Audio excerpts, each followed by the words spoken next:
بسم اللہ الرحمن الرحیم۔ السلام علیکم ورحمۃ اللہ وبرکاتہ۔ سامعین محترم، قرآن شریف کے ترجمہ کی اس نئے کلاس میں آپ سب کو خوش آمدید کہتا ہوں۔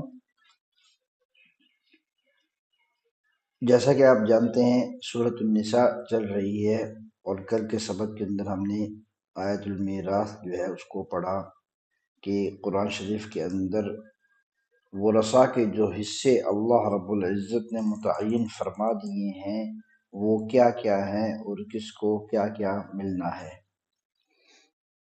چونکہ یہ صورت مدنی ہے اور اس کا زیادہ تر حصہ عائلی احکام یعنی خاندانی احکام اور مسلمانوں کی اسلامی سلطنت کے اندرونی مسائل اور مسلمانوں کے گھروں کے مسائل سے متعلق ہے، تو اسی سلسلے کو اللہ رب العزت نے آگے بڑھایا ہے۔ اور آج کی آیات کے اندر پہلے شروع اسلام میں عورت اگر بدکاری کرے تو اس پر جو سزا تھی اللہ رب العزت نے اس کو بیان فرمایا ہے۔ پھر مسلمانوں کو توبہ کرنے کا طریقہ بتایا ہے کہ توبہ کب کرنی ہے اور کس حالت میں کرنی ہے، اور کس کی توبہ قبول ہے اور کس کی توبہ قبول نہیں۔ اور آخر میں اسلامی معاشرے کے قائم ہونے سے پہلے جاہلیت کے اندر جو مختلف قسم کی رسومات اور رواجات تھے جو رائج تھے، تو شریعت نے ان کی نہ صرف حوصلہ شکنی کی بلکہ ان کو ختم کیا، تو ان کا ذکر ہے۔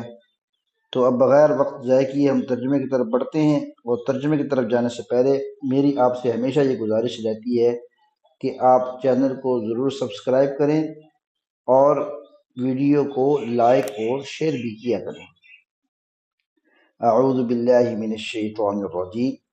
واللاتی یأتین الفاحشۃ من نسائکم فاستشہدوا علیہن اربعۃ منکم، اور وہ عورتیں جو کوئی برائی کریں تمہاری عورتوں میں سے، یعنی مسلمان عورتوں میں سے، فاستشہدوا علیہن، تو تم گواہ بنا لو ان پر، اربعۃ منکم، تم میں سے 4 مرد۔